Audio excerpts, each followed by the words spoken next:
कुछ लोगों के नहाने नहीं नहाने की स्मेल नहीं है, वो स्मेल है जो ह्यूमिडिटी की जो स्मेल होती है ना।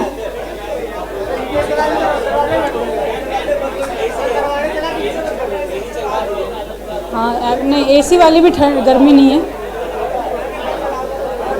अभी। अरे डायरेक्ट हवा सर पे लगेगी यार। मेघराज भैया 5 मिनट के लिए ना बस एक बार खड़े रहना, एकदम घड़ी देख के 5 मिनट के लिए एक बार फैंस चला दो और उसके बाद 5 मिनट में बंद कर देना तुरंत, ठीक है यार। पता नहीं तुम बैठ सकते हो भाई, ये 2-3 क्लास में गेट बंद करने के बाद मुझे तो घुसते ही ऐसा लगता है कि अब वॉमिटिंग हो जाएगी तुरंत। हाँ हाँ, अरे तो उन्होंने करवाया होगा, ये मैं करवा रही हूँ वो अलग बात है। हाँ हाँ जी, बस ब्रेक खत्म। चलो यार 3 बज गई। अब ऐसा थोड़ी होता है 3 दिन का सारा तुम एक ही दिन में पढ़ लोगे। हाँ जी, जो भी आपकी कॉन्फ्रेंसेस इंपॉर्टेंट टॉपिक के ऊपर चल रही थी अभी तक झुंड में, उसको थोड़ा सा 1-1.5 घंटे, कल 4 क्लासेस हैं हमारी, राइट? बढ़िया, चलिए। तो 4 में तो एक मेरी भी होती है ना भाई। इको नहीं, EIS। इको हम तब कर रहे थे, कल मैं अगर उस चैप्टर को खोल भी देती तो वो रह जाता, वो यूनिट। और जब भी हम दोबारा शुरू करते तो मुझे वो पहले उस यूनिट को दोबारा पढ़ाना पड़ता आपको पूरा। तो इस चलिए, हाँ जी बेटा, आज चैप्टर 1 को निपटा लेते हैं, ठीक है?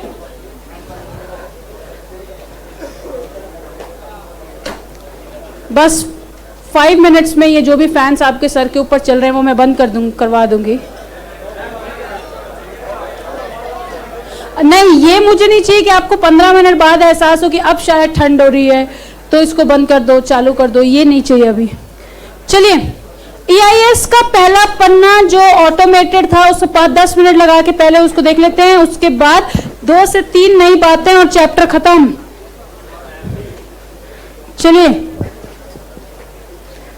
चलिए शुरू करेंगे।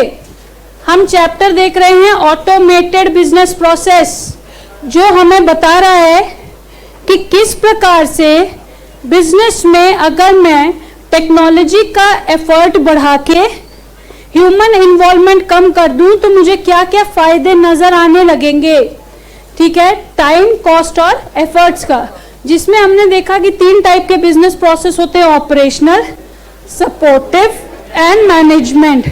Operational are related to the core functions. Supporting are providing the infrastructure facilities for the primary ones, and the management is activities related to the operation of the business. उसके बाद BPA की बात आई, बिजनेस प्रोसेस ऑटोमेशन। ये बहुत important है क्योंकि chapter का नाम ही यही है। मेरे पास कल एक मैसेज आया था, कल ही होगा शायद या परसों, मुझे ध्यान नहीं है, कि मैम सीटा और स्मार्ट के बीच में क्या अंतर है? बेटा ध्यान से सुनना है, एक्चुअली सुनिए, जिस भी बच्चे ने पूछा उसकी गलती नहीं है बेटा। उसको ये दिख रहा है कि ऑब्जेक्टिव्स ऑफ BPA सीटा होते हैं ना, कॉन्फिडेंशियलिटी, इंटीग्रिटी, टाइमलीनेस और अवेलेबिलिटी। लेकिन जब हम स्टेप्स ऑफ BPA करते हैं तब भी वहां पे एक बात होती है कि what are the objectives to be achieved while automating the business process. तब हम बात करते हैं स्मार्ट की। तब वो उस बच्चे के मन में जो डाउट आया होगा, वो डाउट ये था कि भाई तो जब दोनों ही ऑब्जेक्टिव्स ऑफ BPA हैं तो एक तरफ सीटा और एक तरफ स्मार्ट क्यों? बेटा यहां पर ये सीटा is the result of smart, that is, मैंने कहा the objective must be specific, मुझे यही चाहिए। तो उस यही में क्या बात आ सकती है कि भाई मेरा जो काम है वो कैसा हो, कॉन्फिडेंशियल रहे, इंटीग्रेटेड रहे, ये बात कहलाती है सीटा। और स्मार्ट कहता है कि उन ऑब्जेक्टिव्स को फाइनलाइज करने से पहले क्या क्या बात आपको ध्यान रखनी है, दैट कम्स अंडर स्मार्ट। ठीक है, उसके बाद वी हेडेड टुवर्ड्स 8 स्टेप। अब तो आपको याद हो गए होंगे वो 8 स्टेप, बहुत सिंपल थे। क्या क्यों करना है, कहीं कोई नियम कानून ऐसा करने से रोकता तो नहीं है? कौन से प्रोसेस हैं जो हमें ऑटोमेट करने हैं, उनको ऑटोमेट करके क्या हासिल होगा, तो वो जो चाहिए उसके दिमाग होना चाहिए smart, specific, measurable, attainable, relevant and time bound. ठीक है, एक और बात, ऑब्जेक्टिव्स एसएम में भी थे, यहां भी था, वहां are stood for related to vision and mission, और यहां है रेलेवेंट, मतलब वही है। उसके बाद टाइम लीव दोनों का सेम था। उसके बाद hire a consultant, calculate ROI, develop the plan, test the plan. उसके बाद एडवांटेजेस एंड वो देखो, वो इजी बातें कि टाइम कॉस्ट, एफर्ट सेविंग्स, उसके बाद productive time of the managers बच जाएगा, क्वालिटी इंप्रूव हो जाएगी। ठीक है, उसके बाद डिसएडवांटेज में हमने देखा सारा काम मशीन करेगी तो लोग क्या करेंगे, इनिशियल इन्वेस्टमेंट कॉस्ट बढ़ जाएगी, टेक्नोलॉजी में चेंजेस आएंगे तो हमें नुकसान होगा, या अगर टेक्नोलॉजी फेलियर हो गया तो हमारा पूरा काम रुक जाएगा। उसके बाद एक शब्द हमने देखा था, फॉल्स सेंस ऑफ इंप्रूवमेंट। उन्होंने कहा गलत जगह पे कितनी भी टेक्नोलॉजी लगा लो, किसी प्रकार का कोई फल नहीं मिलेगा। उसके बाद कुछ साइकिल्स की बारी आई थी, risk 5, SFRRO, strategic, financial, reputational, regulatory, operational. 6-7 areas, input, storage, process, output, file transmission, infrastructure and data. Data are 2 types, master data, transaction data. जो कोर हेडिंग होती है वो मास्टर, उसके अंदर के ट्रांजैक्शन डेटा। उसके बाद फ्लो चार्ट्स में हमने देखा कि that it is a diagrammatic systematic approach to find out any operating procedures. ठीक है, नॉन स्टैंडर्ड है, आप और मैं दोनों अलग अलग ढंग से इस बारे में सोच सकते हैं। इसके कई सारी बातें करने के बाद we headed towards some cycles. Inventory cycle 3, ordering, अच्छा उससे पहले तो हमने वो देखा था ना, purchase, P2P, purchase, goods receipt, invoice and payment, PGIP। उसके बाद human resource, ROCT, recruitment, orientation and career planning, career development and termination. Career development और ओरिएंटेशन के बीच का मतलब हमें क्लियर है। ठीक है, inventory, ordering, production and delivery. उसके बाद फिक्स एसेट्स, लाओ, उसको ऐड करो, वैल्यू एडजस्ट करो, ट्रांसफर करो, डेप्रिसिएशन लगाने के बाद, और ना कोई खरीदे तो डिस्पोज कर दो। ठीक है, उसके बाद 2 regulatory compliances, 134, 143, directors responsibility statement, power and duties of auditors. इन्होंने कहा 2 काम करेंगे डायरेक्टर, एक अकाउंट्स बनाएंगे सही और दूसरा IFC बनाएंगे और उसको लगाएंगे, और ऑडिटर देखेगा इन्होंने जो काम किया है वो सही है या नहीं। उसके बाद बहुत important IT act 2000। IT act 2000 में हमें 5 बातें बताई। पहला, उसके एडवांटेजेस, उन्होंने देखो ई कॉमर्स को ध्यान रखते हुए हर वो काम को लीगल बना दिया जो अभी तक शायद उतना आसान नहीं था।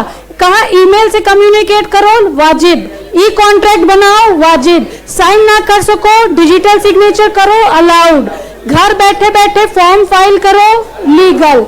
उसके बाद फ्रेमवर्क में रहते हुए बिजनेस करो, और अगर कोई नोटिफिकेशन वेब के थ्रू आएगी तो वो भी करेक्ट है।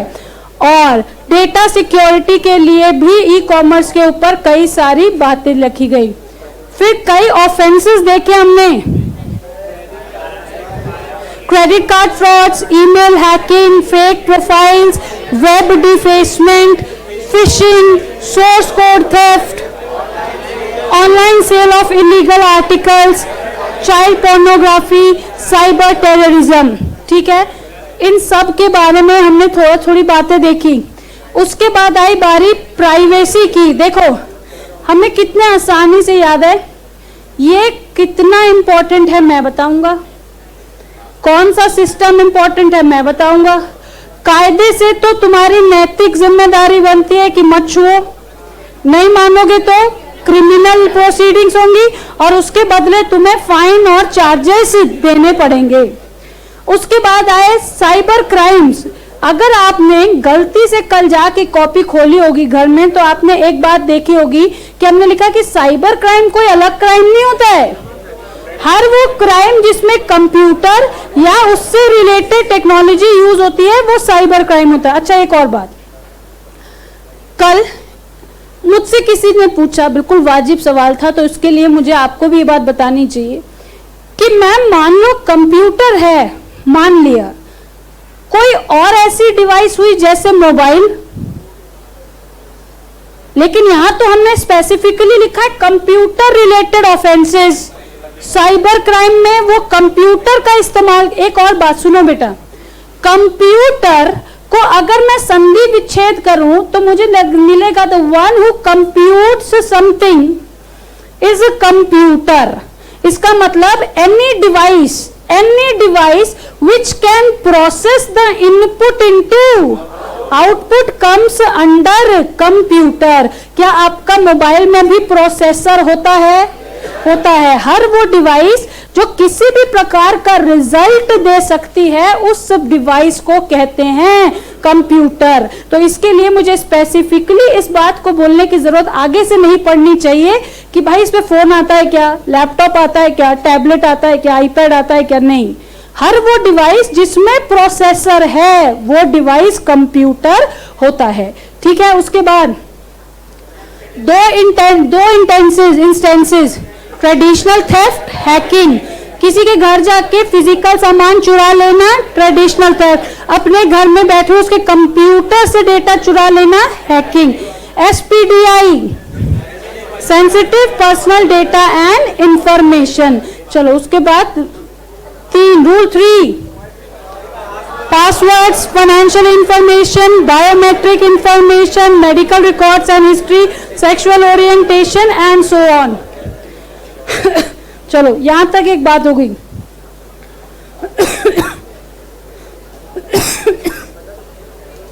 चले अब बहुत इंपॉर्टेंट, बहुत ही ज्यादा इंपॉर्टेंट, मैंने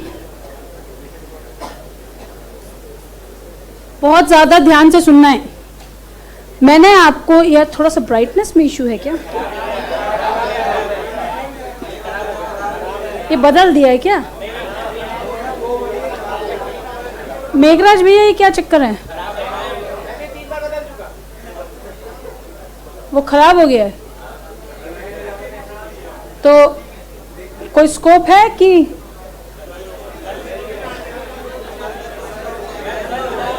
भाई नहीं सुन रहा ना, मुझे उनसे बात करना ज्यादा जरूरी है अभी। हाँ थोड़ा खराब हो गया। हाँ ठीक है, कल लग जाएगा ना।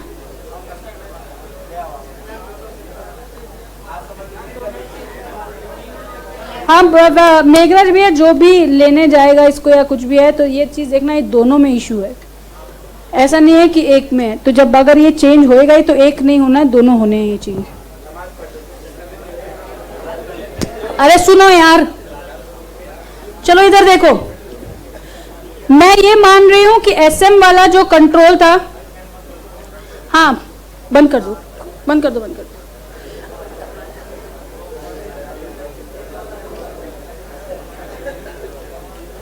अरे हाँ जी, अब बस आज ये चैप्टर खत्म करना है कैसे भी। तुम चाहे पंचायती कर लो, कोई दिक्कत नहीं है, मैं खत्म करके ही जाऊंगी आज ही। हाँ तो चलो इसको देखो इधर। बेटा हमने जब कंट्रोल शब्द कहा था, ध्यान से सुनना है बात, हमने बार बार एक बात देखी है कि किसी भी काम को करने के बाद उसकी क्या जरूरी है, कंट्रोल्स। लेकिन हमने ये भी देखा था कि कुछ प्रिवेंटिव कंट्रोल्स भी होते हैं। आपको याद है कि काम होने से पहले ही ऐसी कोई व्यवस्था करके रखना जिससे परेशानी हो ही ना। तो कंट्रोल का मतलब जरा ध्यान से सुनना है, यही हमारा मेन टॉपिक है। और पिछले बार के एग्जाम का सवाल भी, पिछले बार मतलब मई 2018, कि what do you mean by controls. तो हमें बताना है हर वो पॉलिसी, हर वो एक्शन, हर वो एक्टिविटी, हर वो मेथड जो हम लगाते हैं दो कामों के लिए। मैंने आपको पहले भी समझाया लेकिन फिर बता रही हूं। एक, कि मेरी कोशिश है कि कोई गड़बड़ हो ही ना, लेकिन अगर हो भी जाए तो उसके इम्पैक्ट को कम से कम कर सकें। उन पॉलिसीज, मेथड, प्रोसीजर, टेक्निक्स, उन सब बातों को मिला के कहते हैं कंट्रोल्स। बड़े ध्यान से सुनना है बात। कंट्रोल का इंटेंशन दो होता है। एक, either to avoid the mishappenings, लेकिन if cannot avoid it, then to reduce the negative impacts to the lowest possible। वो कहते हैं भाई कोशिश तो करो कि हो ही ना, लेकिन अगर हो जाए तो उसका इम्पैक्ट कम से कम हो। ऐसे 315 risk assessment, risk assessment that is typically related with the risk assessment and that too internal controls। बड़े ध्यान से सुनना है बेटा। अभी अभी हमने देखा हर वो पॉलिसी, हर वो एक्टिविटी, हर वो प्रोसीजर जो मैं दो कामों के लिए लगाऊंगा वो कहलाएंगे कंट्रोल्स। अब यहां दो शब्द है, इंटरनल कंट्रोल्स। हर वो पॉलिसी, हर वो मेथड, हर वो एक्टिविटी, हर वो प्रोसीजर जो मैनेजमेंट लगाएगा अपने बिजनेस के अंदरूनी बातों को मैनेज करके सही से चलाने के लिए, वो कहलाता है इंटरनल कंट्रोल। पहले ये जो आईएफसी है वो इंटरनल कंट्रोल का ही पार्ट था, लेकिन अब उसको अलग कर दिया और उसको एक अलग दर्जा मिल गया। लेकिन यहाँ पे क्या, ये कौन बनाएगा? मैनेजमेंट। और किसके लिए? याद रखना है कंट्रोल है बेटा। तो कंट्रोल का मतलब तो हर जगह एक ही होता है कि वो चाहते हैं कि बिजनेस के चलाने में कभी कोई गलती हो ही ना, लेकिन अगर उनसे कोई गलती हो भी जाए तो उससे टाइमली ठीक कर लिया जाए। That is known as internal control. 3 mode of control होते हैं। पहला, automated, semi automated and manual. मैंने टाइप ऑफ कंट्रोल नहीं बोला, मैंने कहा मोड ऑफ कंट्रोल, क्योंकि टाइप होता तो प्रिवेंटिव, डिटेक्टिव, करेक्टिव भी एक टाइप है। और आप देखेंगे कि 30 तरीके के टाइप्स पढ़ने हमें आगे चल के। पहला क्या? ऑटोमेटेड। फॉर एग्जाम्पल, एक ऑर्गेनाइजेशन लेते हैं और उनके एम्प्लॉयज के बारे में इन तीनों में बात करते हैं। उनका अटेंडेंस सिस्टम कैसे बनता है? ऑटोमेटेड कहता है आओ और अंगूठा लगाओ, बायोमेट्रिक्स। सेमी ऑटोमेटेड कहता है कोई बात नहीं, मशीन तो है लेकिन कार्ड पंच करना। तो आपको नहीं लगता कि कार्ड पंचिंग में तो फिर भी कहीं ना कहीं घपला हो सकता है कि भाई मैं लेट हो रहा हूं, तो ये जाके मेरा कार्ड पंच कर दियो तो मेरा टाइम उसमें मैनेज हो जाएगा। और मैनुअल तो जैसा हमारे यहाँ चलता है कि एम्प्लॉय को पटा लो, हाँ एम्प्लॉय को पटा लो और आके बैठ जाओ। हाँ, तो ये क्या है? मैनुअल। दैट इज जहां पे टेक्नोलॉजी का इस्तेमाल ना हो। तो there are 3 mode of controls. पहला, ऑटोमेटेड। ऑटोमेटेड का मतलब है that maximum use of technology. यहां पर मैनुअल प्लस टेक्नोलॉजी और यहां no technology. That is the, देखो और एक बात, हम हमेशा एक बात को ध्यान रखेंगे कि हम कभी भी किसी चीज को नकारेंगे नहीं। हम यहां क्या कहेंगे? मैक्सिमम एफर्ट कौन सा है? मैनुअल। बिल्कुल कभी ये नहीं कहना कि होगा ही नहीं, हम कहेंगे होगा भी तो हमें नहीं मालूम, लेकिन जो मैक्सिमम है वो क्या है? मैनुअल है। 3 mode, automated, semi automated and manual. ऐसे कंट्रोल जिसमें मैक्सिमम टेक्नोलॉजी इन्वॉल्व है, ऑटोमेटेड। एक एप्रोप्रिएट प्रपोर्शन ऑफ मैनुअल और टेक्नोलॉजी है, सेमी ऑटोमेटेड। मैक्सिमम मैनुअल है या ह्यूमन एफर्ट्स है, वो मैनुअल। अब हमें देखना है क्या कंपोनेंट्स ऑफ इंटरनल कंट्रोल्स। इस बात को ध्यान से देखेंगे क्योंकि इसके बाद जो हम ERM पढ़ेंगे, एंटरप्राइज रिस्क मैनेजमेंट, उसमें भी यही काम आएगा, इसलिए ध्यान से देख लो। और आपके मोबाइल में नहीं लिखी है ये बातें जो मैं बता रही हूं।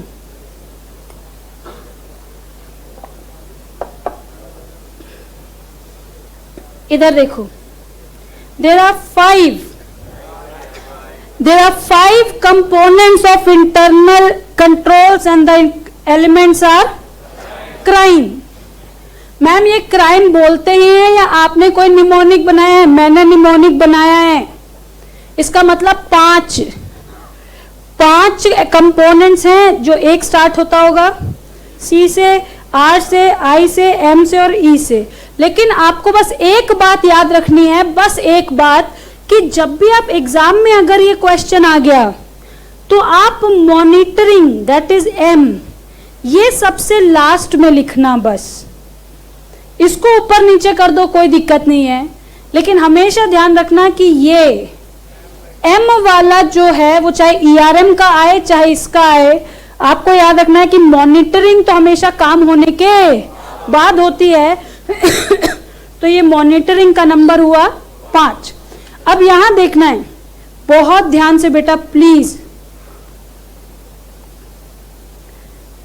Control environment and control activities, ये क्या है?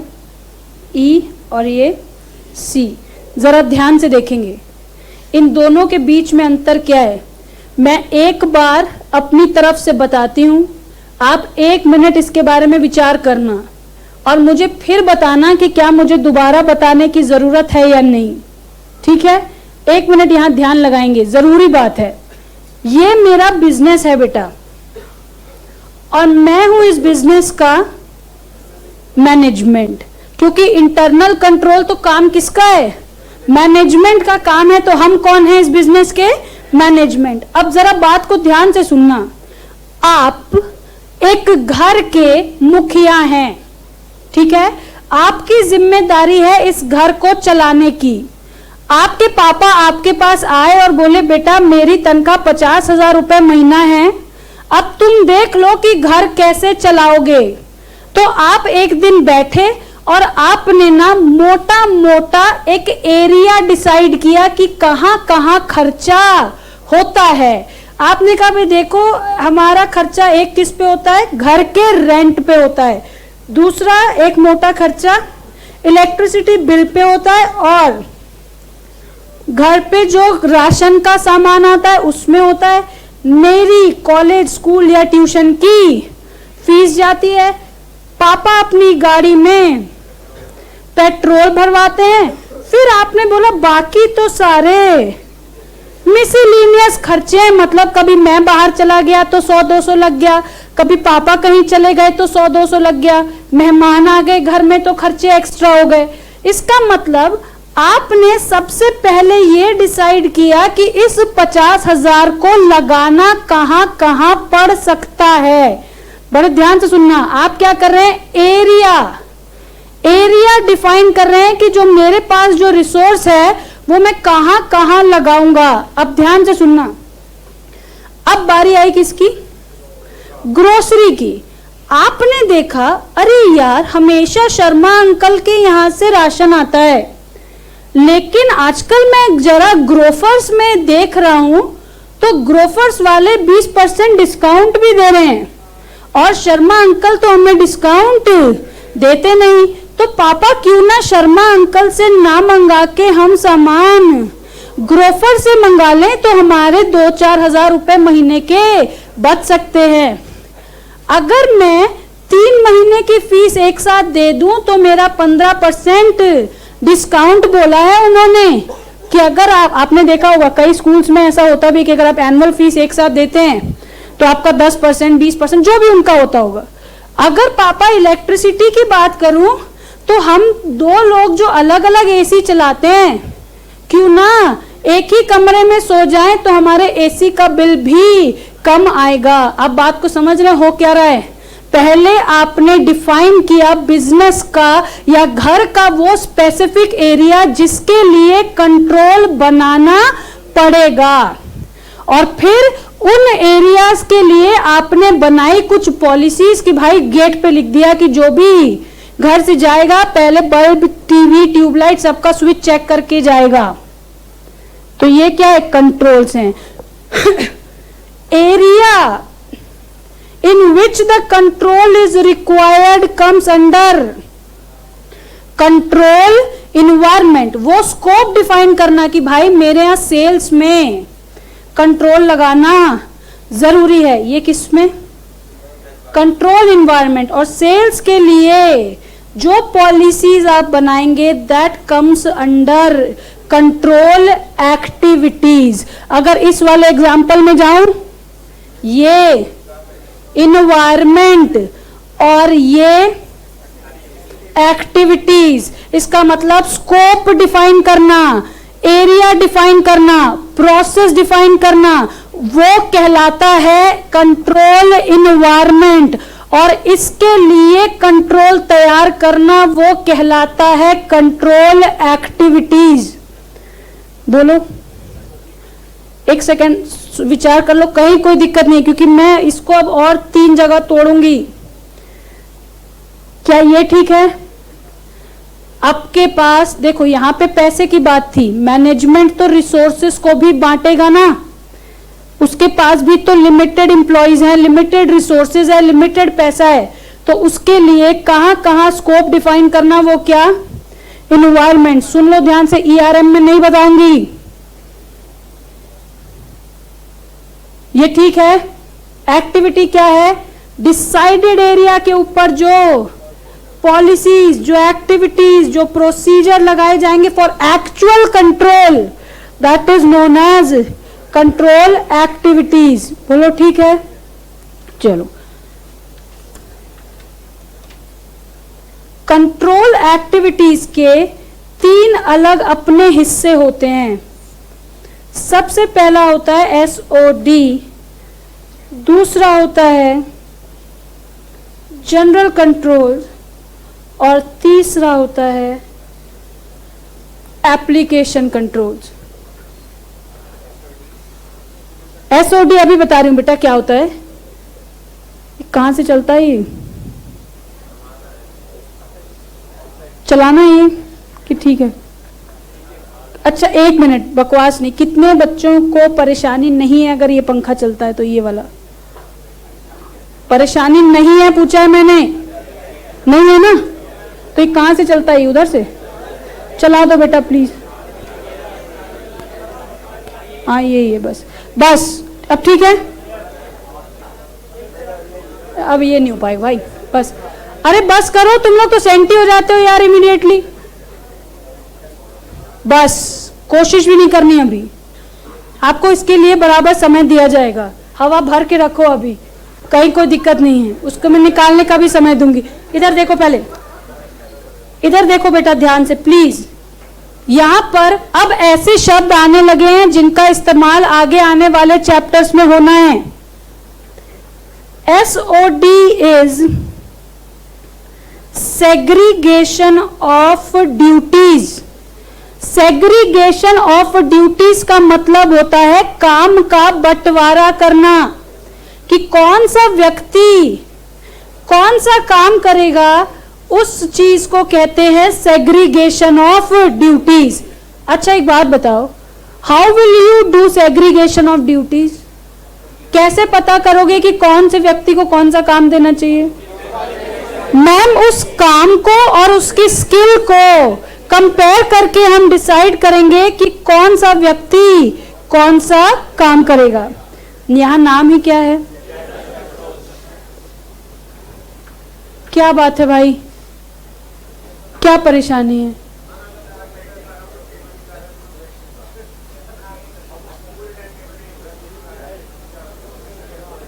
यार तुम लोग ना पता बच्चों वाली हरकतें कर रहे हो यार एकदम।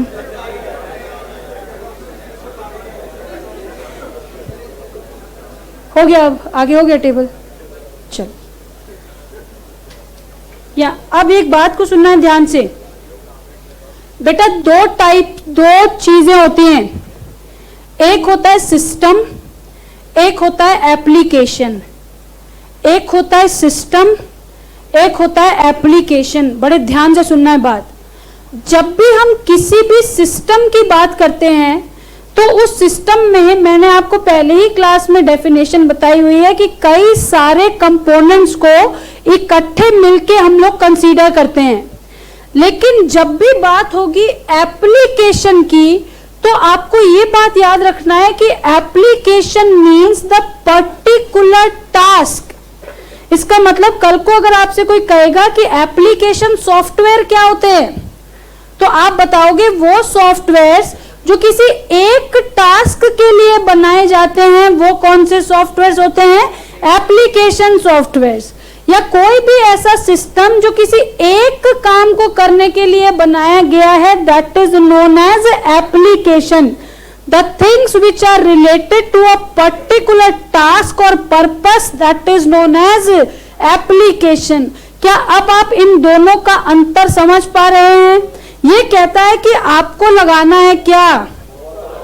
Overall control in the organisation. भाई सब कुछ को लेके चलो, लेकिन यहां पर्टिकुलर एक्टिविटी या पर्टिकुलर एरिया को लेके आपको काम करना है। इसका मतलब जब भी आप एक्टिविटी के बारे में सोचोगे तो सबसे पहले देखोगे कौन सा व्यक्ति कौन सा काम करेगा।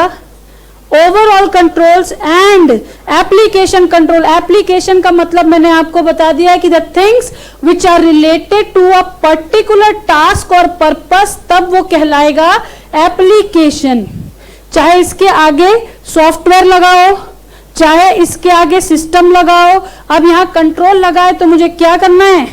पर्टिकुलर एक्टिविटी, टास्क या एरिया को मॉनिटर करना है, वो कहलाता है एप्लीकेशन कंट्रोल। इसका मतलब इसमें लग रहे होंगे कुछ पर्टिकुलर आईटी, उनके ऊपर स्पेसिफिकली ध्यान देना है। कितनी बातें हो गई मैम? कितनी बातें हो गई का क्या मतलब है? ये हो गया इन्वायरमेंट, ये तो हुआ नहीं, ये अच्छा सॉरी, ये है एक्टिविटीज, ये और ये मॉनिटरिंग। अरे यार ये कंट्रोल एक्टिविटीज है, यहां पे क्या है? Risk assessment. बेटा बस रिस्क असेसमेंट का मतलब क्या? अगर मैं इसको तोड़ूं तो कौन कौन से आगे आने वाले, इसमें दो बात सोचनी है हमेशा।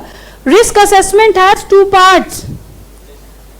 पहला, what are the risk which has to be faced by the organization and what will be the impact of that risk in my organization। जैसे मान लो आपने कहा कि मुझे ऐसा लगता है कि सामने वाले गली में ही एक नई दुकान खुलने वाली है, तो ये क्या है? Identification of risk. लेकिन उसके दुकान के खुलने से मेरी सेल कम हो सकती है, that is known as impact of the risk. तो इसका मतलब मैं जब भी रिस्क असेसमेंट की बात करूंगा तो मैं सिर्फ ढूंढूंगा नहीं उसको, दो काम देखूंगा, वो रिस्क है कौन सा और उस रिस्क का मेरे ऊपर अभी या बाद में क्या इम्पैक्ट आ सकता है। तो 4 हो गया क्राइम में।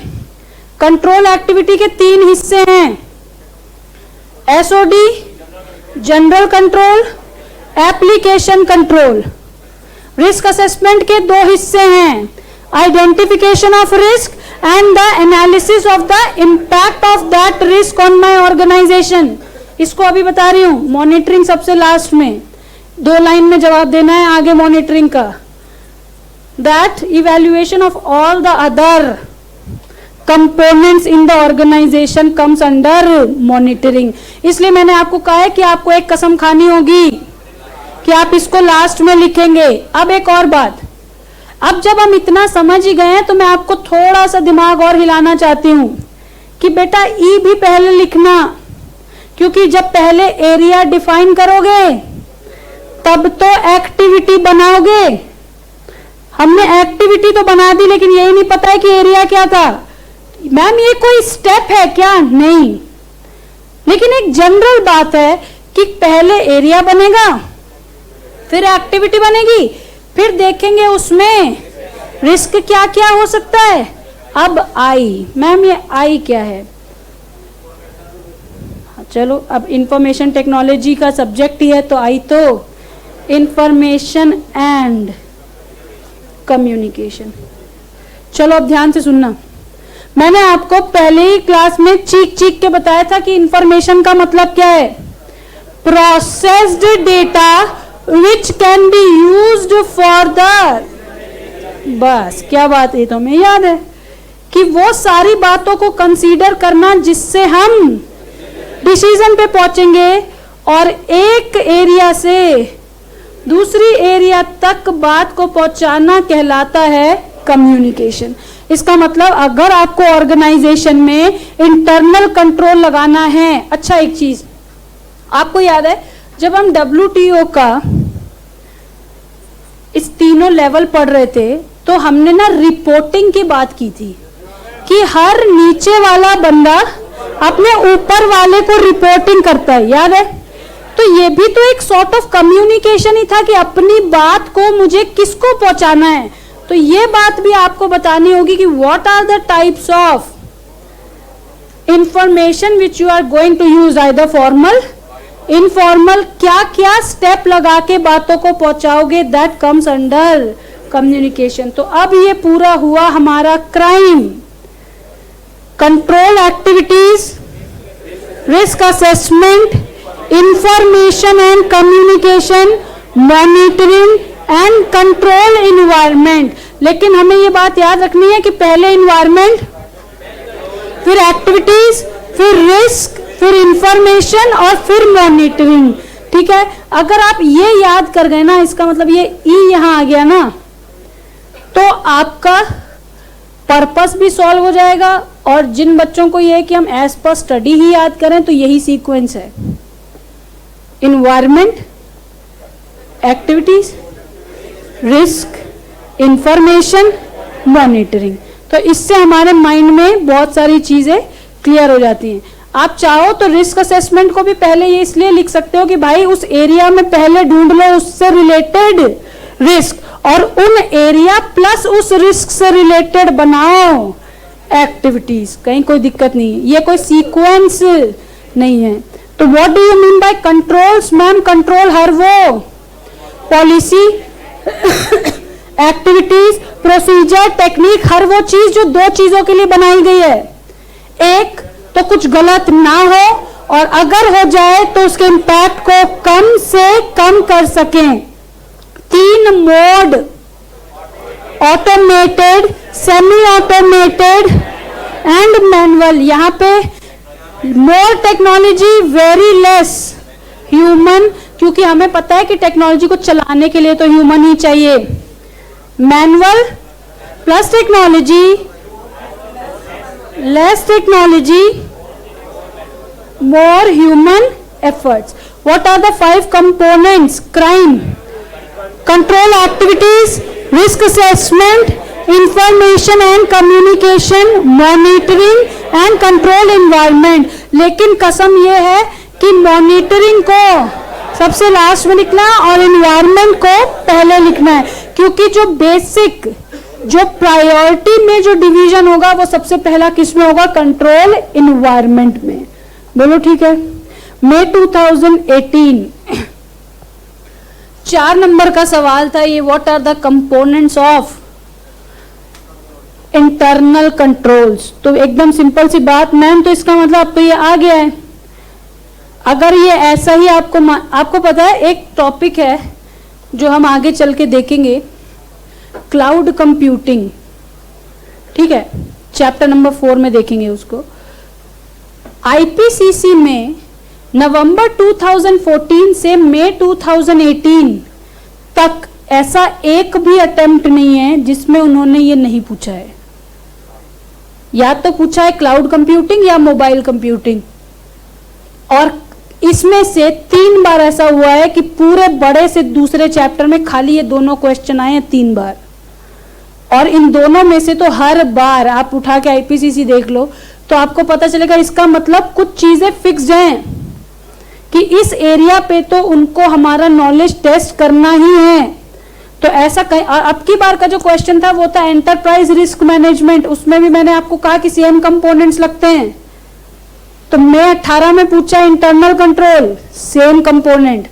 हम पढ़ेंगे एंटरप्राइज रिस्क मैनेजमेंट, उसके भी कंपोनेंट्स सेम हैं, बस 1-2 ज्यादा हैं, वो मैं आपको याद करा दूंगी। लेकिन अगर ये मुझे 5 याद हैं तो काम बन गया। तो कभी भी ये बात को दिमाग में मत लाना कि अगर ये एक बार आ गया तो दोबारा नहीं आएगा। आपके सामने इंटर का 2 अटेम्प्ट हुआ और दोनों में ये बातें पूछी हैं। तो अभी भी आप जाग जाओ कि अगर मन में थोड़ी सी भी ऐसा कोई वहम है कि जो एक बार आ गया वो दोबारा नहीं आएगा, तो आपके सामने हो चुका है ऐसा। तो फटाफट से कॉपी निकालो। नहीं, ये चैप्टर के 2 बातें बची हैं। एक बचा ईआरएम, उसके कंपोनेंट्स तो आपको सिखाई दिए, मीनिंग बताना है उसका और उसके कुछ एडवांटेज बताने हैं, और एक जादू बताना है। हाँ, मैंने कहा ना हवा बढ़ते जाओ, अभी नहीं, अभी बहुत टाइम मिलेगा आपको। सुनो 1 मिनट, अगर सब कुछ ठीक चलता रहा 4:15 4:20 चैप्टर खत्म करके छुट्टी। 4:30 तक की क्लास है हमारी। मुझे तो यही लिखा गया है टाइमिंग में। चलो, controls are the black pen से लिखूं, ये लीजिए, ग्रीन से लिखना ही नहीं है, ये लो। Policies, activities, procedures,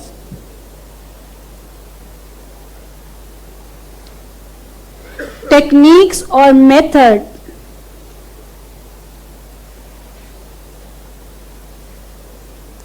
adopted by the organization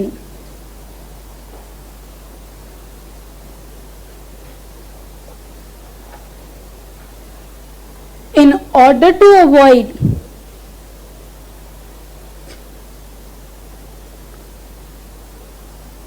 the mishappenings, undesirable events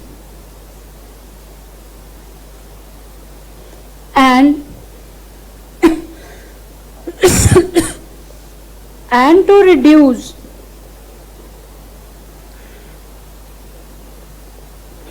its negative impacts।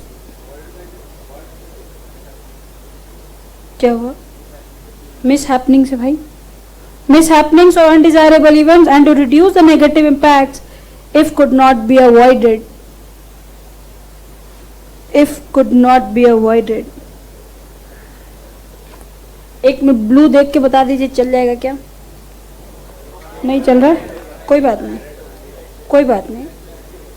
ऐसे 315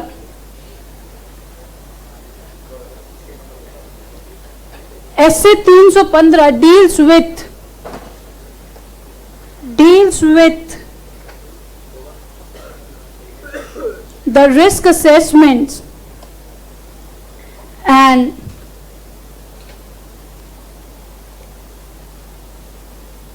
the internal control systems of the organization,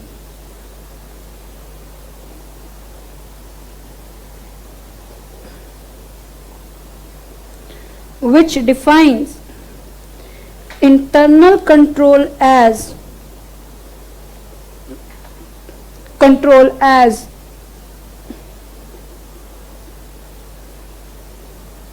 the policies, procedures, activities, techniques,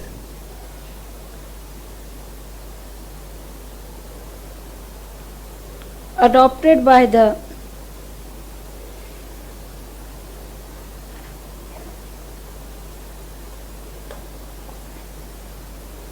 management of the organization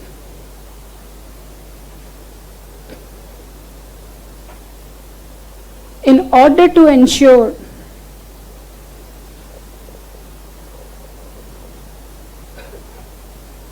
the efficient working of the organization.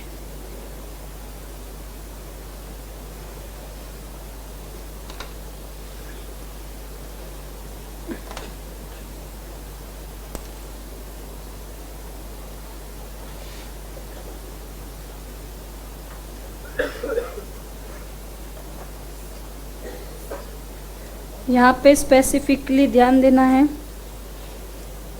कि it is the responsibility of the management. Mode of controls 3 हैं. Automated controls,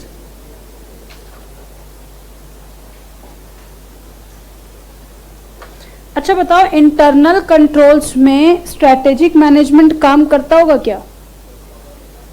ma'am एक बार फिर से पूछना. Internal controls में strategic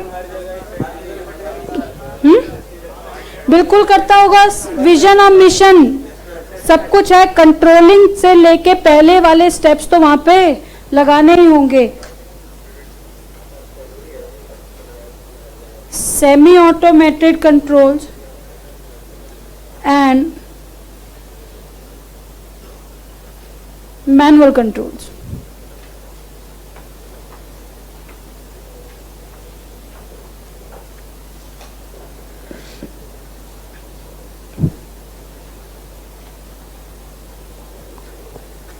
The controls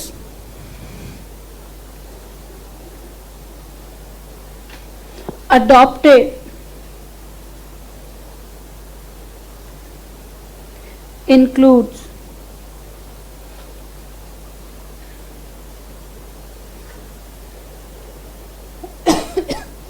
maximum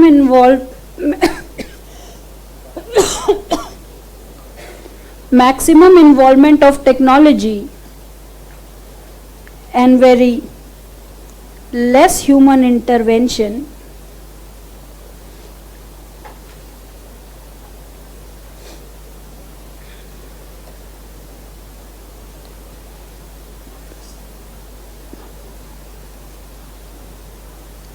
Controls adopted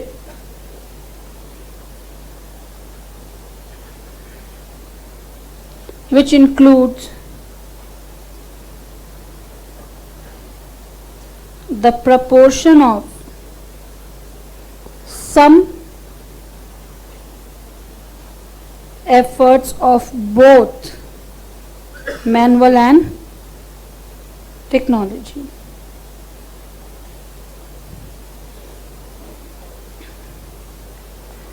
Controls where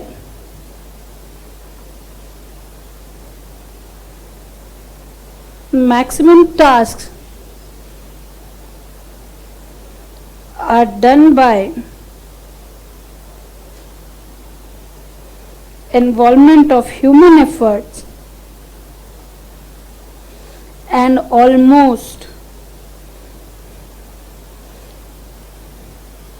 nil involvement of technology. देखो हमने यहाँ नील नहीं लिखा है, हमने यहाँ लिखा है ऑलमोस्ट नील. इसका मतलब ना के बराबर. ना भी हुआ तो ठीक है, लेकिन अगर थोड़ा भी हुआ तो हम इसलिए लिख रहे हैं almost nil involvement of technology. ऊपर वाली शीट बची किसी की? अब देखो तुम अगर पिलर के पीछे कोई बैठा है तो दिखा दो कि बची किसी की. चलिए वेरी गुड. तो अब components of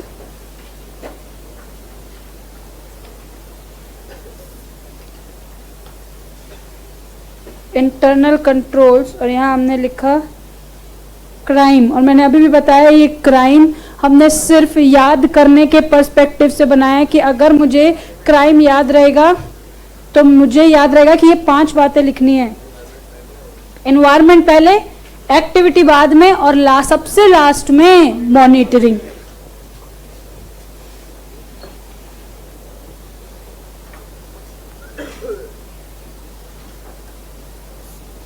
control environment,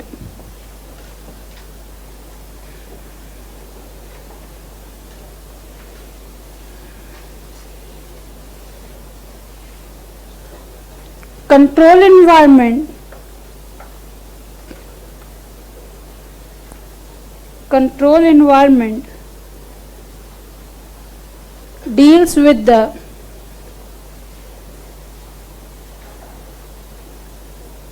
setting of scope and areas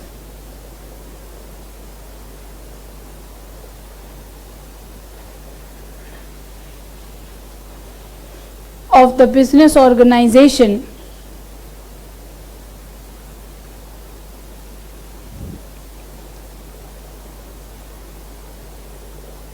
which needs to be monitored individually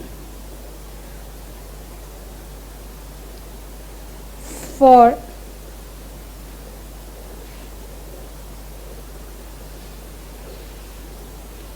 smooth functioning of the business.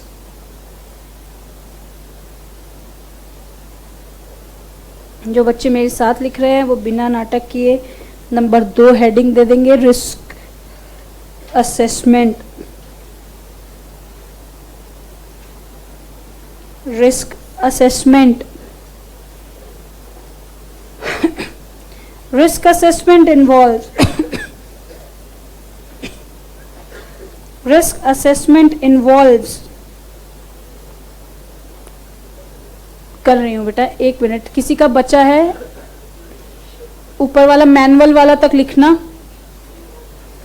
ये बचा है ये वाला किसी का लिखना। Risk assessment involves the identification of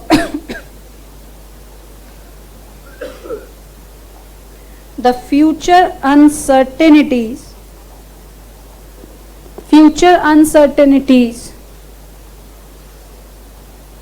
and risks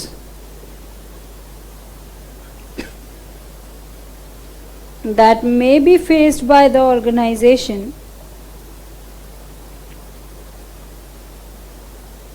and the current and potential impact over the organization। क्या ये दोनों लाइंस ठीक हैं? करंट भी जो अभी पढ़ सकता है, और अगर अभी का नहीं समझ में आ रहा तो हो सकता है कि आगे चल के कोई नुकसान मिले मुझे। Then comes control activities,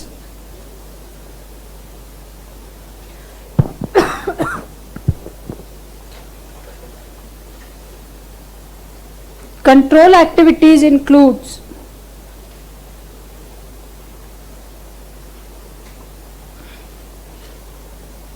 the activities, policies, procedures,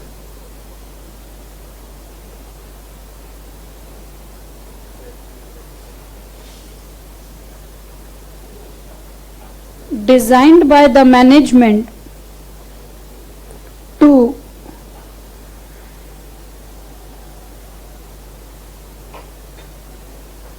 ensure the efficient working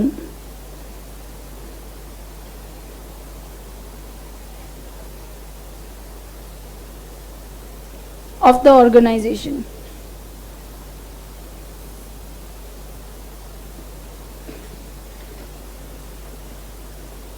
तीन बातें हैं, SOD, जनरल कंट्रोल्स, लेकिन कुछ पर्टिकुलर बातों पे भी ध्यान देना है, एप्लीकेशन कंट्रोल्स। फर्स्ट वाला पॉइंट किसी का लिखना बचा है, रिस्क असेसमेंट से ऊपर वाला,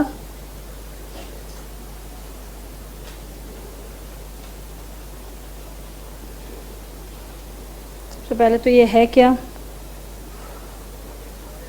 segregation of duties means the delegation of the authorities, delegation of the authorities and responsibilities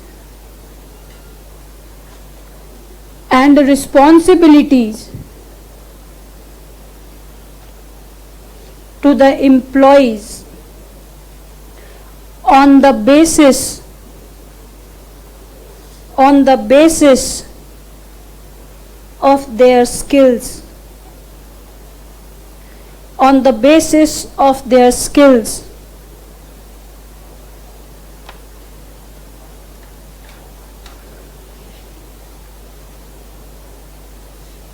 This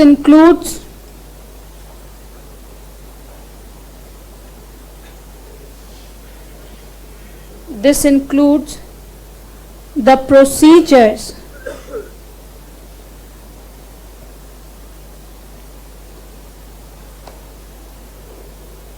adopted by the management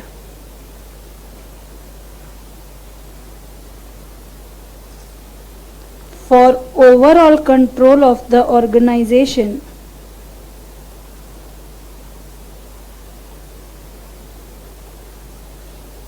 to minimize errors and frauds.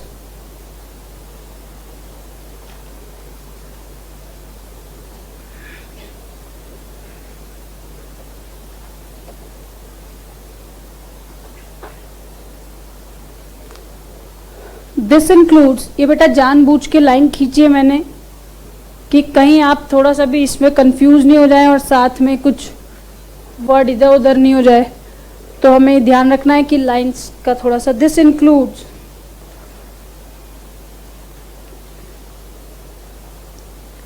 The monitoring of the particular technology and information system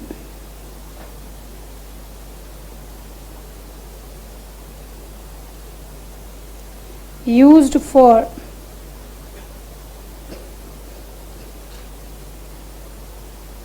performing the tasks.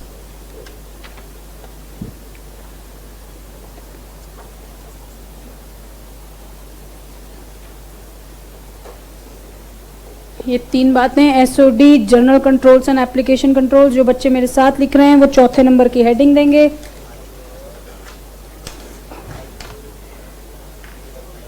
Fourth is information and communication.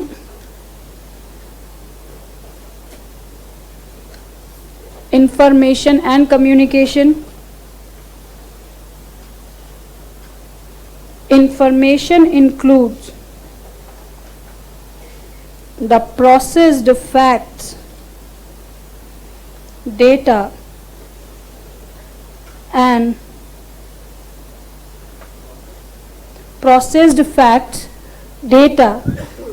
and other considerable factors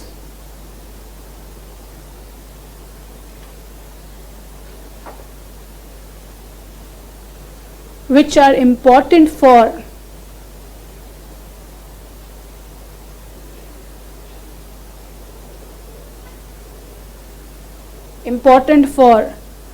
decision making by the management.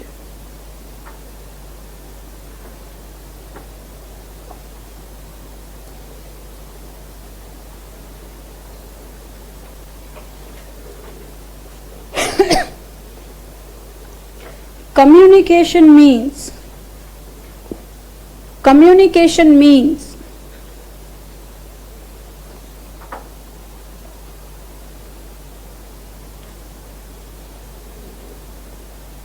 the transfer of data, information, and any other factors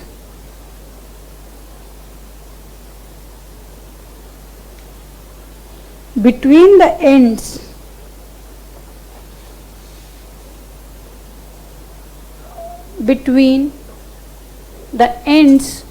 of the systems or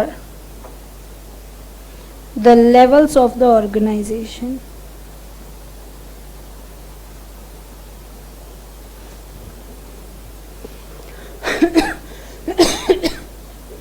ऊपर वाली sheet बची किसी की, obviously बची होगी, कहीं कोई दिक्कत नहीं है। पांचवी बात जो बच्चे मेरे साथ लिख रहे हैं, हमें पता है कि हर बार मॉनिटरिंग ही सबसे लास्ट में आएगा। Monitoring involves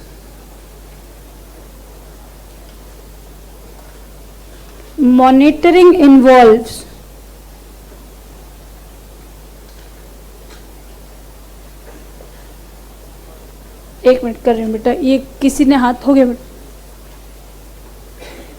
monitoring involves the control of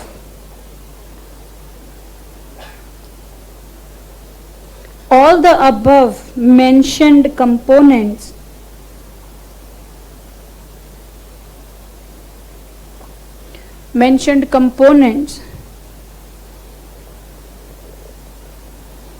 in order to ensure the correct implementation of controls. ERM भी लिखवा दूं हाथों हाथ? लिख ही रहे हो क्या? तो हाथों हाथ लिख ही लो, उसको फिर बात कर लेंगे।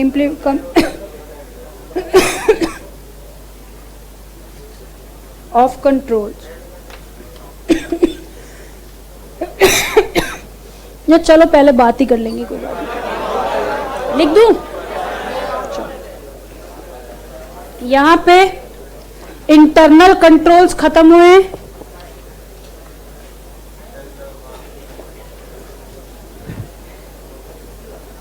ये आपके इस बार का सवाल है, नवंबर 2018,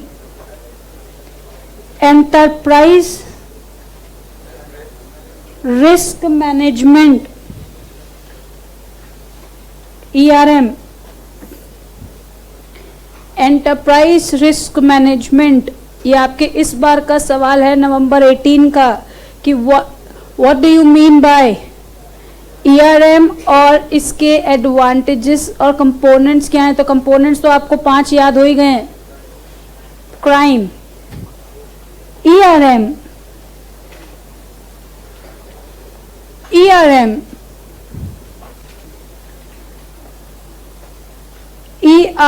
deals with the policies, approaches,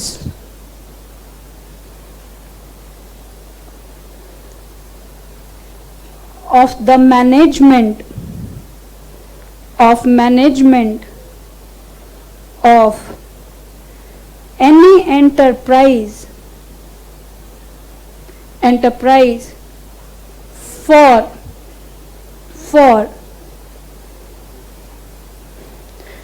identification of risk, modification of risk, and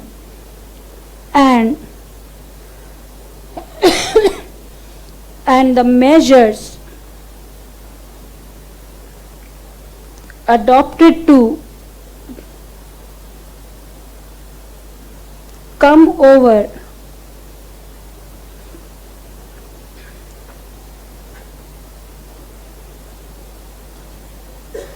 with the impact of identified risks। यहाँ पर एक स्पेशल बात हमने लिखी है कि ये डिपेंड करता है, हर मैनेजमेंट का अपना अलग अप्रोच होता है। अभी चलिए इसको लिखेंगे, बस 1 मिनट और लिखने का काम खत्म। बचा है क्या ऊपर का? सॉरी लास्ट लाइन उनकी बची हुई है अभी, कोई बात नहीं।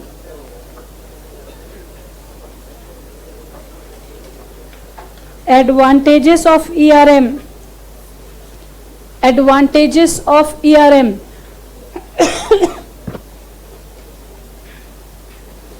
Number one is alignment. Alignment of risk strategy and appetite. इसका मतलब क्या होता है सब मैं बताऊंगी, आपको सिर्फ अभी लिख लो. Alignment of risk strategy and appetite. This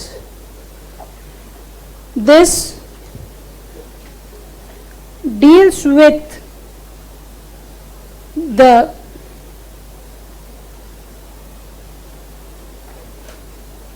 capabilities of the organization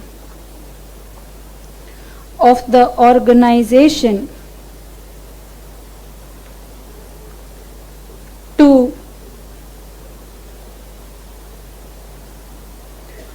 formulate the strategies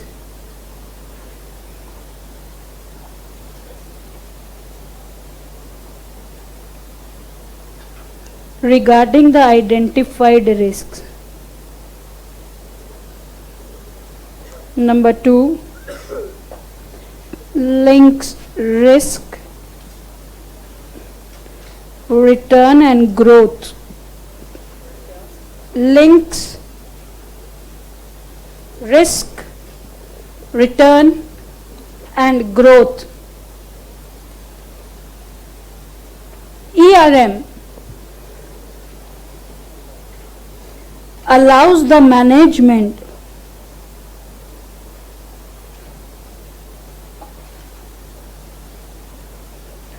of the organization to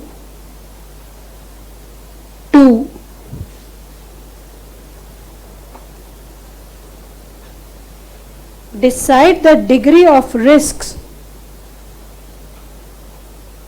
which can be borne by the management to achieve the desired rate of return and growth.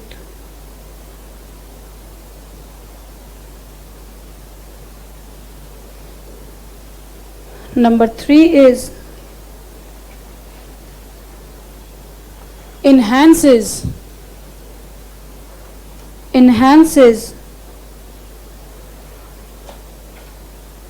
risk responses. Enhances risk responses. ERM strengthens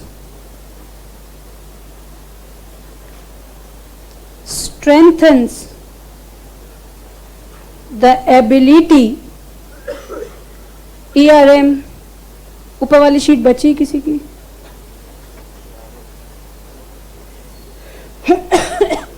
ERM strengthens the ability of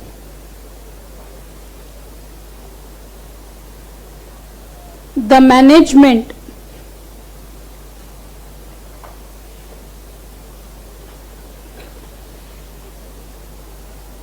to cope up with the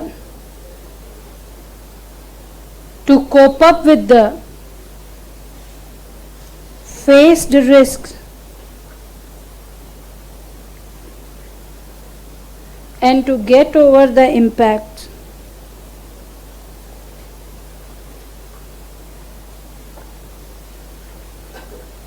Fourth is seizes opportunities.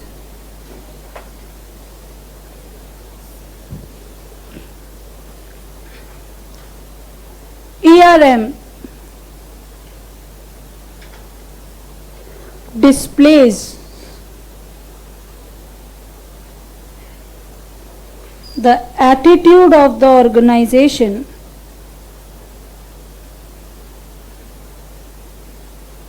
to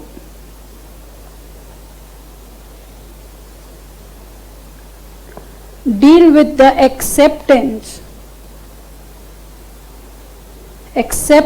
of potential opportunities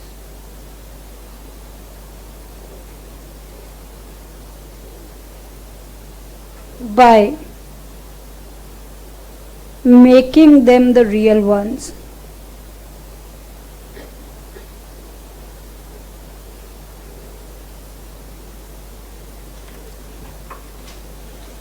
By making them the real ones.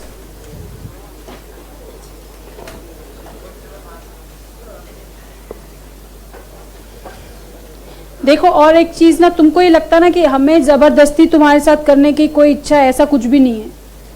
It's just that कि जब थोड़ा सा भी late होने लगेगा ना, तो यही चेहरे तुम तब भी ऐसे ही बनाओगे, हमारा तो कोर्स ही नहीं हुआ, हमें तो अभी इतना सारा बचा हुआ है, अब पढ़ना है नहीं. तो दोनों में से कोई एक चीज में तो आपको थोड़ा सा कॉम्प्रोमाइज करना ही पड़ेगा. दोस्त, थोड़ा आराम से चलना है तो थोड़ा समय और दो. आपके पास समय है नहीं और पढ़ना भी नहीं है, तो फिर हाँ, तो भाई, तो सीए बनना है तो उसके लिए थोड़ा पेन तो लेना ही पड़ेगा ना.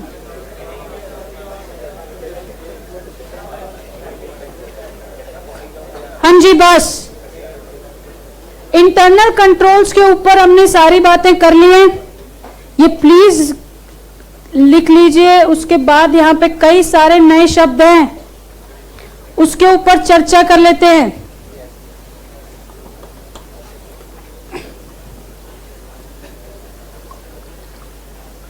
और कई सारे शब्द हैं जिनके ऊपर हम चर्चा कर लेते हैं, जरा ध्यान से देखेंगे. चलिए, हो गया? कोई लिख रहा है? लिखो बेटा, कोई दिक्कत नहीं. मैं जरा ERM ढूंढ लूं. अच्छा, इसी के पीछे है कहीं.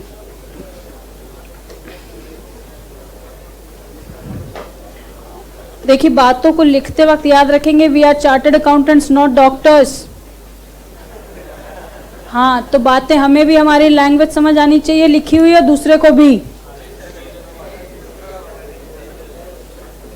दूसरे को ना समझ आए, एग्जामिनर तक भी आ जाएगी तो बहुत है. ये ऊपर बचा है किसी का? ये तो खाली है पीछे, इसका मतलब ERM इसी के पीछे लिखा है. हाँ जी, बस.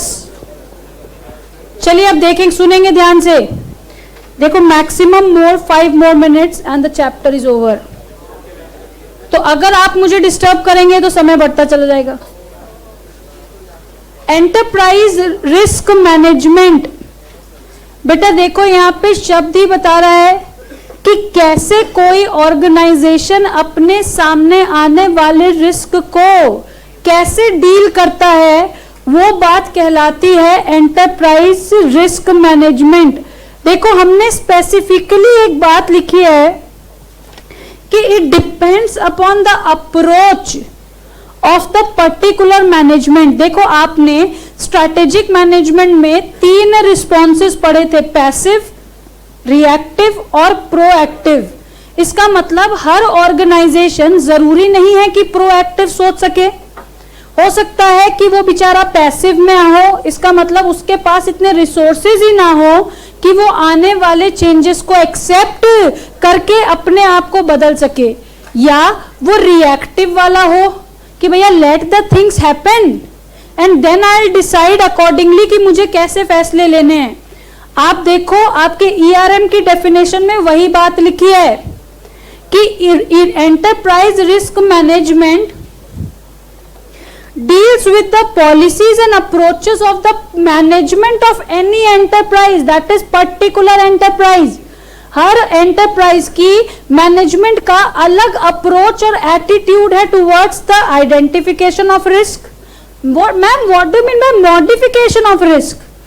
बेटा, मॉडिफिकेशन ऑफ रिस्क का मतलब है कि पहले मुझे ये खतरा कुछ और लग रहा था, अब शायद मुझे जैसे जैसे नजदीक आ रहा है मुझे समझ में आ रहा, अच्छा ये एरिया नहीं है, ये वाला हो सकता है. And the measure adopted to come over with the impact, कि भाई अगर ये हो गया, दैट इज रिएक्टिव, कि अगर ये अब नुकसान हो ही गया तो उससे हम कैसे जल्दी से जल्दी उभरेंगे. तो यहाँ पे ERM, मैं बार बार कह रही हूं, this is related to the particular approach और attitude of the management towards the risk taking capabilities. मैं कैसे अपने आप को उसके लिए तैयार करता हूं। तो देखो एडवांटेज में हमने सबसे पहले लिखा alignment of risk strategies and appetite. बेटा एपेटाइट का मतलब होता है आपकी कैपेसिटी। आप में से किसी ने बोला कि हड्डी वाला कोई बात जो हम खाने के वक्त कहते हैं बोन एपेटीट, तो उसका मतलब ही होता है कि जब तक खाओ जब तक आपकी हड्डियों में भी जगह हो। तो इसका मतलब क्या, ये कहते हैं भाई पहले तो देख लो कि किसके लिए स्ट्रेटेजी बनानी है और तुम्हारी कितनी औकात है, कितनी कैपेसिटी है, कितने रिसोर्सेज है कि तुम इसके लिए कितनी मेहनत कर सकते हो। तो यहां हमने लिखा है देखो, this deals with the capability of the organisation to formulate the strategies regarding the identified risk. कि भाई अगर कल को जैसे आप मान लो आपको 10,000 रुपए घर से आते हैं, लेकिन फिर भी आपको पता है कि हर महीने खर्चे एक बराबर नहीं होते, कई बार दोस्तों से उधार भी मांगना पड़ जाता है, तो कई बार 500 बच भी जाते हैं। तो यहाँ पे बात आती है कि आप कहां तक अपने आप से एडजस्ट कर लोगे। भाई आप लोग हर बात थोड़ी घर पे बताते हो कि महीने का 1,000 कम पड़ भी गया मान लो, तो हम क्या कहते हैं कि चलो नेक्स्ट मंथ में इधर उधर से एडजस्ट हो जाएगा। तो ये ऐसी चीज है जो हम अपने में कर सकते हैं, लेकिन कल को कोई क्लास के ही पैसे देने पड़ गए तो भाई वो हमारे बस की नहीं है, हमें वो बात घर पे बतानी पड़ेगी। That is your capacity. उसके बाद links risk return and growth. भाई तुम कहां तक का रिस्क उठाने को तैयार हो। अगर तुमको ये, अब जैसे आप ही ने कहा, आप में से कुछ बच्चों ने कहा कि मैम आज का हो गया, बस डब्बा एकदम भर गया है, लेकिन आप में से उसी वक्त किसी और बच्चों ने भी कहा कि मैम सीए भी तो बनना है।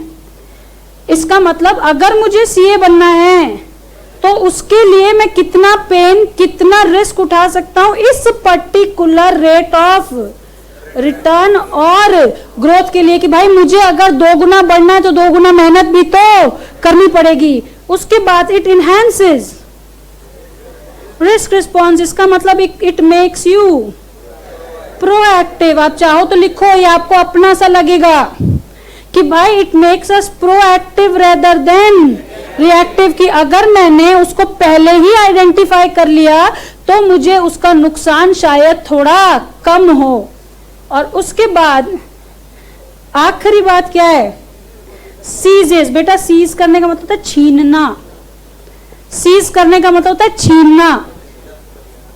देखो हमने यहां क्या लिखा है कि वो दिखाता है क्या, एटीट्यूड ऑफ द ऑर्गेनाइजेशन, कि इसमें कितनी क्षमता है कि वो जो पोटेंशियल बन सकती थी उसको असलियत में कन्वर्ट करके दिखाए। इसका मतलब मुझे ऐसा लगता है कि आज से 4 महीने के बाद शायद मेरे साथ ये कुछ अच्छा हो सकता है, लेकिन आप उसके लिए कितनी मेहनत करते हैं, कितनी प्रेपरेशन करते हैं उसको कन्वर्ट करने के लिए, that comes under seizes opportunities.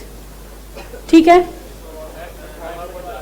Third point एक बार और बता दूं, फोर्थ वाला भी। चलो ठीक है, मैं चारों एडवांटेज एक एक बार और बता रही हूं। जितने भी बच्चों को बैग पैक करने की जल्दी, हाथ लगाना भी मत बैग को बिल्कुल भी। सबसे पहला पॉइंट है बेटा alignment of risk strategy and apatite.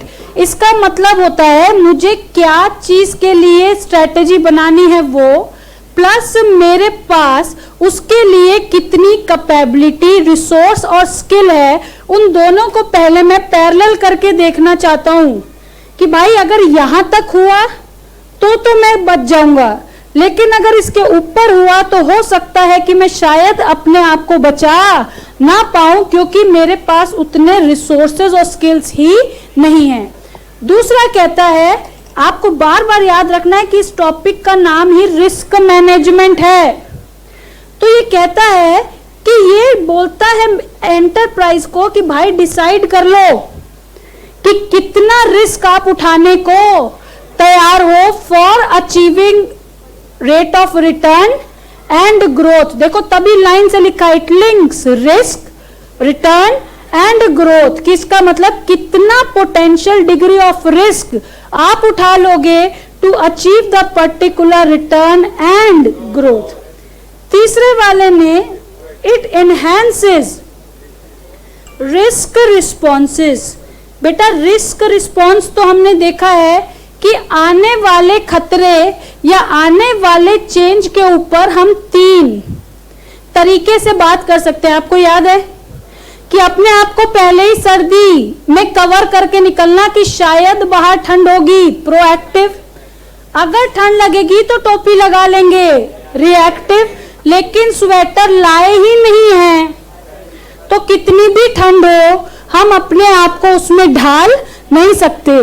तो ये कहता है इट इनहेंसेस। इनहेंसेस का मतलब बेटा आपको और ज्यादा काबिल बनाता है कि जो भी आपने रिस्क निकाले हैं आप उसको और बेहतर ढंग से फेस कर सकते हैं। इसलिए देखो मैंने यहाँ पे लिखा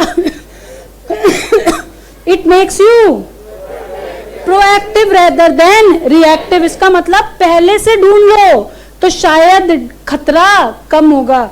और जिन बच्चों ने पूछा बेटा सीजेज अपॉर्चुनिटी, ध्यान से सुनना। अपॉर्चुनिटी का मतलब क्या होता है? Some favourable conditions that may arise in the future. अब पता नहीं है मुझे कि होगा या नहीं होगा, लेकिन अगर मेरे अंदर, याद करो स्ट्रैटेजिक इंटेंट, कि अगर मुझे कोई चीज शिद्दत से चाहिए और उसके लिए मैं अपना ऑलमोस्ट सब कुछ लगा देने को तैयार हूं, तो वो कहता है कि आपका एटीट्यूड होना चाहिए कि जो मिल सकता है उसको एक्चुअल में लेके रहो। That is seizes opportunity. बोलो ठीक है। आज की क्लास का निकालो कहां से शुरुआत हुई थी और घर जाओ। शुरुआत की थी कंट्रोल से। तो हमें पता चला कि कंट्रोल हर वो पॉलिसी, हर वो प्रोसीजर, हर वो मेथड, टेक्निक है जो या तो कुछ बुरा रोकने के लिए यूज होता है और अगर रोक नहीं सकते तो उसको कम से कम करने के लिए यूज होता है। 3 तरीकों से, ऑटोमेटेड, सेमी ऑटोमेटेड, मैनुअल। अब मुझे आपको इसमें नहीं बताना maximum technology less human, manual plus human, more manual less technology. 5 components. Crime, C stands for control activities 3, SOD general controls, application controls. R risk assessment, 2 बातें, कौन सा रिस्क, कितना impact. I information and communication, monitoring, control environment. लेकिन monitoring के लिए तो हमने कसम खाई है कि आखिरी में लिखेंगे। उसके बाद ERM, ये बताता है कि it is a particular approach of an organisation. देखो जैसे आज आप और मैं हैं या आपके दोस्त ही आपस में जिनको एक पर्टिकुलर सैलरी मिलती है या पैसे मिलते हैं, वो हर कोई अलग अलग ढंग से उसको यूज करता है। तो वैसे ही कहते हैं कि हर मैनेजमेंट भी अपने अपने ढंग से अपने रिस्क को मैनेज करती है। बोलो ठीक है। What are the advantages, please देख के पढ़ दो। Alignment of risk strategies and appetite, links risk, return and growth, it enhances risk responses, seizes opportunities. ठीक है, तो tomorrow will start chapter number 2।